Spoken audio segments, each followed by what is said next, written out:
bekerja itu sungguh-sungguh dan sangat serius sampai-sampai lupa waktu. Sehingga satu hari itu kalau dapat lebih dari 24 jam. Satu minggu itu lebih dari 7 hari. Kurang waktu. Sebelum perbincangan ini kita lanjutkan, jangan lupa subscribe, like, dan share kepada kawan-kawan kita yang lainnya. Assalamualaikum warahmatullahi wabarakatuh. Alhamdulillah.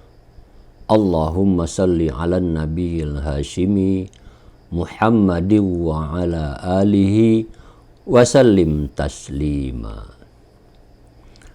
Kawan-kawan sekalian, pernah tidak kawan-kawan mengalami situasi bekerja terus-menerus, non-stop, kalau bisa 24 jam, lembur siang malam, pokoknya kerja, sampai-sampai kita lupa waktu. Udah jam berapa ya? Atau bahkan karena bekerjanya itu setiap hari, jadi lupa hari ini hari apa ya? Atau bisa mengamati sepintas warung nasi yang buka 24 jam. Memang lingkungan tertolong karena dia selalu menyajikan jualannya itu 24 jam. Kapan saja orang mau makan, dia siap. Di sini kita temukan barangkali pengalaman diri kita sendiri atau melihat orang lain. Bekerja itu sungguh-sungguh dan sangat serius sampai-sampai lupa waktu. Mengapa sampai lupa waktu? Ya asyik sekali. Sangat mengasyikkan. Capek sih capek. Tapi lupa capeknya.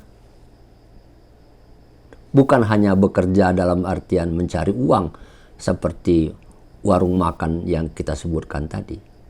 Dalam kegiatan yang lain juga begitu. Olahraga umpamanya. Aktivitas sosial. Kegiatan berorganisasi. Kegiatan di kantor. Perhatikan di kota-kota besar. Banyak kantor yang lampunya itu 24 jam hidup terus. Tengah malam kalau kita lewat, kantornya masih hidup lampunya. Memang kerja di dalamnya. Kawan-kawan sekalian, kehidupan kita di dunia ini memang mengasihkan, menyenangkan. Sehingga kita sangat tekun, fokus untuk menjalaninya. Seakan-akan, atau bahkan memang sudah terjadi, kita lupa bahwa hidup kita tidak hanya di dunia ini saja. Nanti kita akan hidup di dunia yang lain. Dunia lain itu bukan dunia dunia entah berantah. Kita juga lupa bahwa mencari rezeki itu ada batasnya. Apa kita kira kalau kita bekerja terus maka penghasilan juga akan terus menerus, tidak ada hentinya. Kemudian kenaikan perolehannya juga akan semakin meroket. Belum tentu.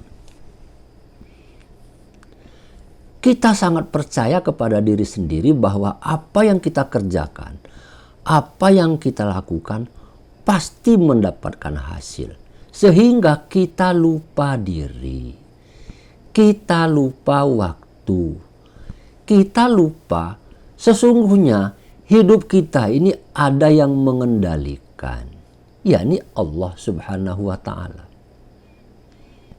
Ingat, di dalam Al-Quran ada disebutkan, manusia itu sebelum dilahirkan ke dunia terjadi dialog terlebih dahulu dengan Tuhan. Kita berdialog dulu dengan Allah Subhanahu wa Ta'ala.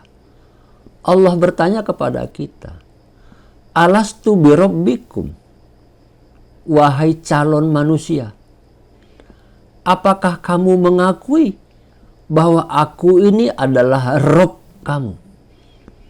Saya ini adalah Tuhanmu. Allah tidak menyebutkan ilahun dalam kalimat itu. Allah menyebutkan Rob, Robbun. Rob itu adalah Tuhan yang memelihara, mengatur semua kehidupan kita itu nanti. Dan kita menjawab ketika itu. Bagaimana jawaban kita? Qalu bala syahidna. Betul Allah, Engkau itu adalah Rob kami. Engkau itu adalah Tuhan kami yang mengatur segala sesuatu dalam kehidupan kami.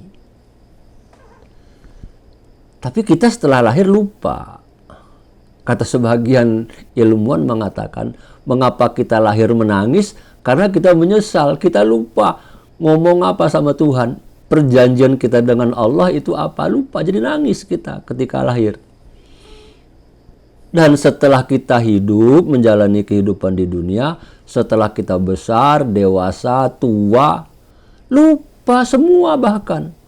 Kita merasa bahwa apa yang kita kerjakan di dunia ini under control kita, di bawah manajemen kita semuanya.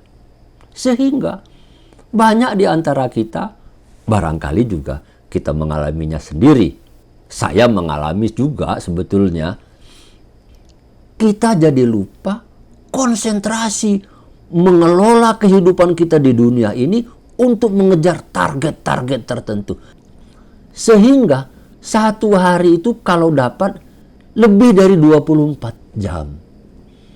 Satu minggu itu lebih dari 7 hari. Kurang waktu. Kawan-kawan sekalian yang saya hormati. Inilah pangkal daripada kerugian hidup manusia. Mengapa dikatakan rugi? Dalam kondisi seperti itu berarti kita melepaskan diri dari keterkaitan dengan Allah Subhanahu wa Ta'ala. Kita melepaskan diri dari ketergantungan pengaturan hidup kita dengan pengaturan Allah Subhanahu wa Ta'ala. Kita sudah meniadakan Allah sebagai Rabbun kita. Kawan-kawan, kalau hidup kita lepas dari kendali Allah Subhanahu wa Ta'ala, pastilah hidup kita akan terperosok ke jurang kehinaan, ke jurang kenistapaan. Dan yang akan kita temukan itu tidak lain adalah kegagalan demi kegagalan. Dari itulah maka pada bulan suci Ramadan ini kita diperintahkan atau setidak-tidaknya kita diminta agar mengikuti contoh Rasulullah untuk beriktikaf. Rasulullah mencontohkan iktikaf pada 10 hari terakhir bulan Ramadan. Iktikaf itu apa? Iktikaf itu secara sederhana adalah berhenti atau mengasingkan diri dari rutinitas kehidupan kita sehari-hari. Berhentinya bisa relatif sekali, bisa 10 menit, bisa 1 jam, bisa 10 jam, bisa 1 malam. Tergantung kepada kondisi kita masing-masing. Terpenting adalah berhenti dulu. Melepaskan diri terlebih dahulu dari kebiasaan rutinitas kehidupan kita. Apakah itu bermain, bekerja, mencari uang, mengurusin keluarga, sibuk ngurusin organisasi atau politik. Harus ada jeda. Menarik diri, mengambil jarak. Untuk apa? Menyambungkan diri kita kembali dengan Allah Subhanahu wa Ta'ala. Rasulullah mencontohkannya, iktikaf itu di masjid. Rasulullah mencontohkan 10 hari terakhir bulan Ramadan. Tapi ulama bersepakat, bagi yang tidak bisa persis seperti yang Rasulullah kerjakan, bisa sesuai dengan kondisi kita. Masjidnya jauh. Ya sebelumnya kita membuat masjid sendiri di rumah. Masjid kecil. Ukuran masjidnya umpamanya 2 kali 2 meter. Atau kurang lebih tempat untuk bisa meletakkan sejadah secara permanen. Jangan dicampur kamar tidur, dapur atau ruang tamu dicampur dengan sajadah. Usahakan jangan begitu. Tempat khusus untuk kita bersujud dan duduk iktikaf menghadap Allah Subhanahu wa Ta'ala. Kalau kita jauh dengan masjid, ada kesulitan yang berat, kita bisa iktikaf di sajadah kita sendiri. Tentu saja sangat dianjurkan untuk iktikaf itu di masjid. Yang terpenting di situ adalah menyambungkan kembali batin kita, jiwa kita, eksistensi diri kita dengan Allah Subhanahu wa Ta'ala. Itu makna hakiki dari i'tikaf. Jadi jangan kita melayang mengikuti arus waktu untuk terus-menerus menghadapi, menggeluti kehidupan duniawiyah kita. Harus kita sediakan jeda waktu, mengasingkan diri, memisahkan diri untuk menghadap Allah Subhanahu wa Ta'ala. Sudahkah kawan-kawan memulai i'tikaf fil masjid pada 10 hari terakhir bulan Ramadan? Kalau belum, ayo, sekarang sudah awal 10 terakhir bulan suci Ramadan.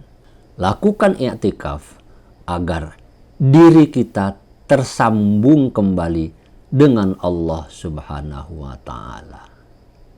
Terima kasih. Wassalamualaikum warahmatullahi wabarakatuh.